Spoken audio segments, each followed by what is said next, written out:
Assalamualaikum warahmatullahi wabarakatuh.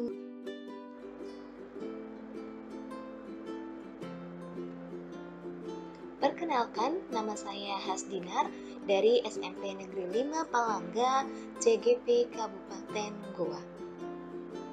Pada video kali ini, saya akan memaparkan tentang koneksi antar materi, kesimpulan, dan refleksi dasar-dasar pemikiran Ki Hajar Dewantara. Pertanyaan yang pertama, apa yang saya percaya tentang murid dan pembelajaran di kelas sebelum saya mempelajari modul 1.1?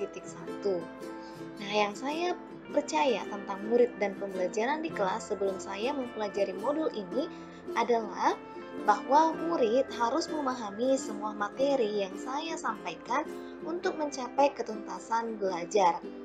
Yang kedua, untuk setiap materi yang saya sampaikan di kelas, telah saya rancang sedemikian rupa mulai dari proses hingga evaluasi akhir, dan murid harus mengikuti semua proses itu tanpa memberikan pilihan lain kepada murid.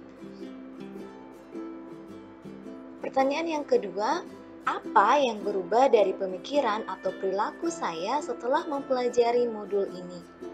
Nah, yang berubah dari pemikiran atau perilaku saya setelah mempelajari modul ini adalah yang pertama, saya lebih memahami bahwa masing-masing anak memiliki potensi dan keunikannya sendiri. Saya berusaha menuntun mereka sesuai dengan potensinya masing-masing dengan memerhatikan kodrat alam dan kodrat zaman.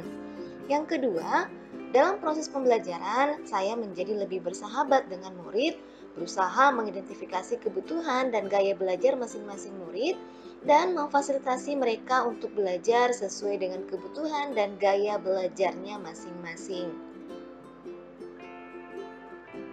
Pertanyaan yang ketiga, apa yang dapat segera saya terapkan lebih baik agar kelas saya mencerminkan pemikiran Ki Hajar Dewantara? Yang dapat saya terapkan segera agar kelas saya mencerminkan pemikiran Ki Hajar Dewantara, yang pertama adalah membuat kesepakatan kelas yang merupakan wujud dari merdeka belajar.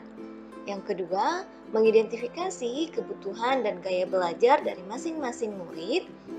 Yang ketiga, dari hasil identifikasi, saya akan berusaha mempersiapkan media dan bahan ajar yang dapat memfasilitasi murid untuk belajar sesuai dengan kebutuhan dan gaya belajar mereka. Selanjutnya, mengintegrasikan teknologi dalam pembelajaran.